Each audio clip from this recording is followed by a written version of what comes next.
Hello everyone, welcome back. So I want to show you guys how I trailer my L3901.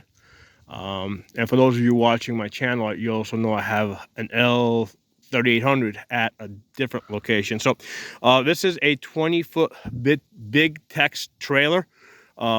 Before this one, I had an 18-foot. But here's the thing: if you get the 18-foot, basically you get another extra 500 pounds of capacity.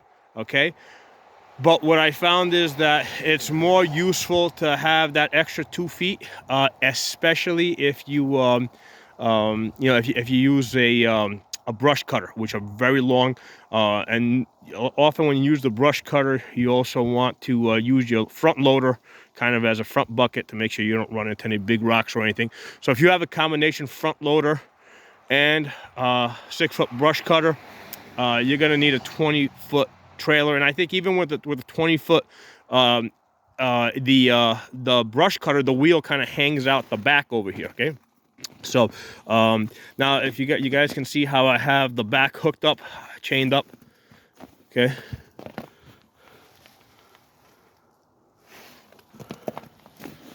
all right, and then I go down and up, and then what I do is I set this so that it's basically holding up against this, so that's where the tension is.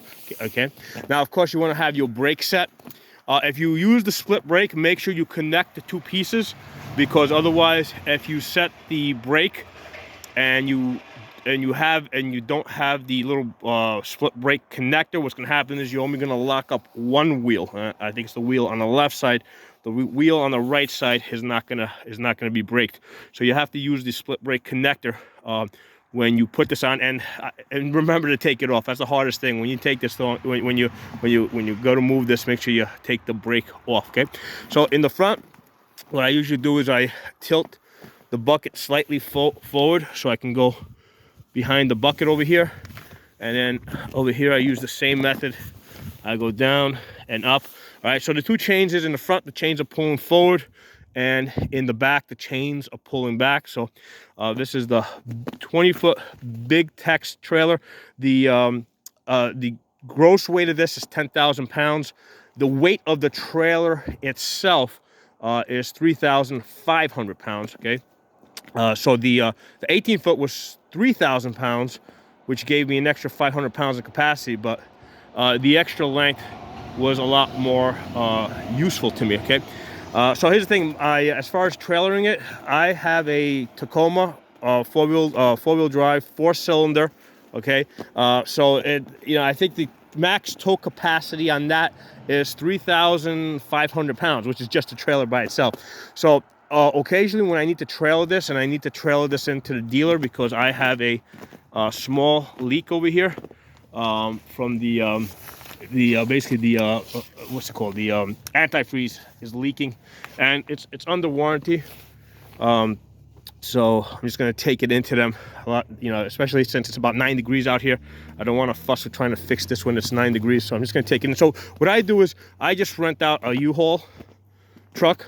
All right, so the capacity of these things is, the tow capacity is 7,000 pounds. Okay, so without any implement on the back, I'm with the trailer and the tractor, I'm easily inside of that. I think I'm running at about 5,000 pounds right now, and that includes the fluid that's in the tires, maybe closer to 6,000 pounds.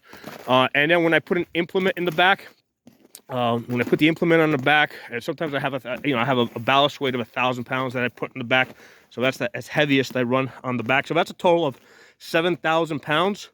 So I'm still inside.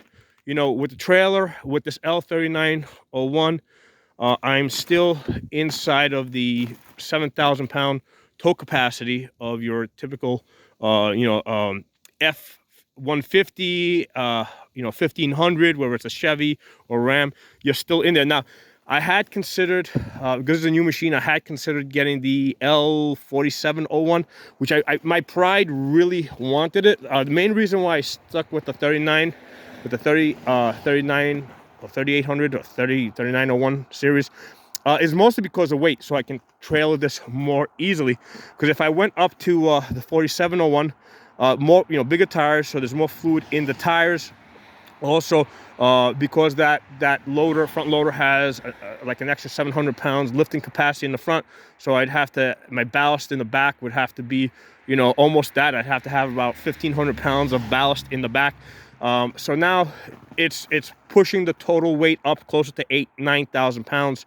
So, you know, now you're pretty much, you know, as far as towing it, you need like a 2,500 or an F250 or something along those lines. So that's the main reason why I went with the 38 horsepower instead of the 47 horsepower. As much as I really wanted it, and price wasn't the issue, it was, the main issue was just ease of being able to move it around when I needed to move it around. And I don't move it around that often where it's worth it getting a bigger truck, you know. I mean, I'm very comfortable with my Tacoma. You know, it's just occasionally when I got to move this around, I just rent out one of these U-Hauls. It ends up costing me about $60 with the insurance. Okay, it would be $50 without the insurance, but I'd rather just pay the extra $10 to get the insurance. And if you do get into an accident, you know, you can kind of push to try to get the insurance to cover the damage to the trailer or the tractor, even though this tractor does have its own insurance and trailer does have its own insurance as well. So hope you guys enjoyed this video. If you're not a member of the channel, subscribe, hit the bell button so you get the notifications. I'll talk to you guys soon.